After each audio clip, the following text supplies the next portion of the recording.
Father Fahey analyzed the kingship of Christ, the mystical body of Christ,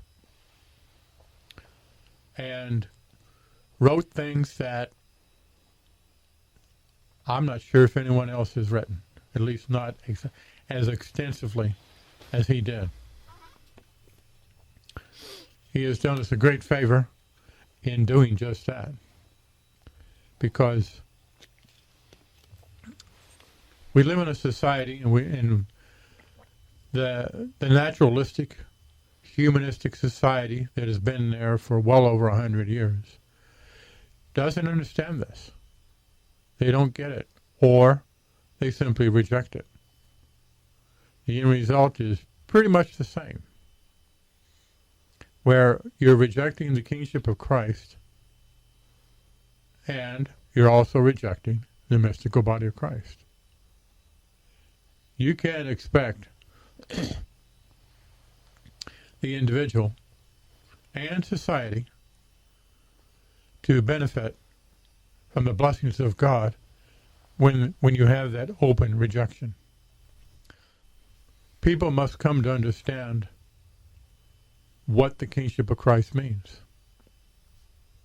Now, I've just read an extensive preliminary explanation of that. To put it in simpler terms, because God created all men. He created heaven and earth.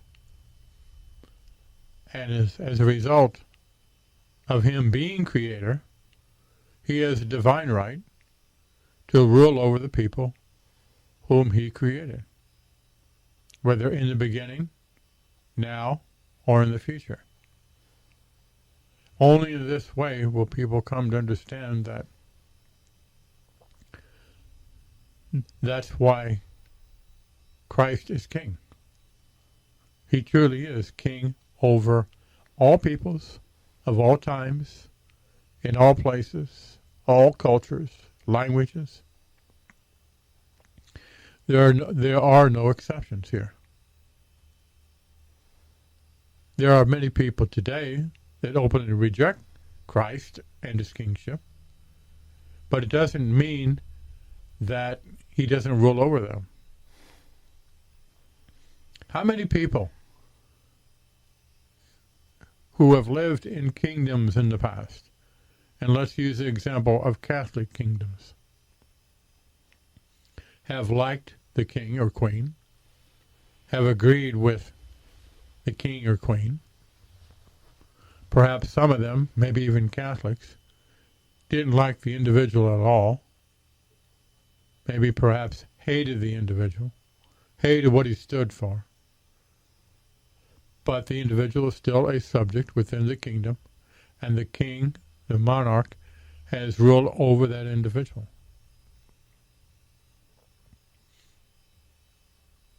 And so from this, we see the very understanding of his kingship, but also the very necessity of it. Because by divine right, he is king. And there necessarily must be that kingship. Because it is, and not just an illustration, but a very real thing regarding his rule over this earth. At this time,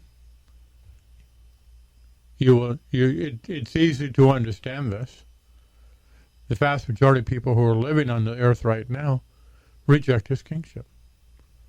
But that doesn't mean that he doesn't rule. Because he does rule. He will always rule. No one will be able to dethrone him, kick him off the throne. Now, they may reject him, and many do, but that's different than being able to remove him, because you will never be able to do that.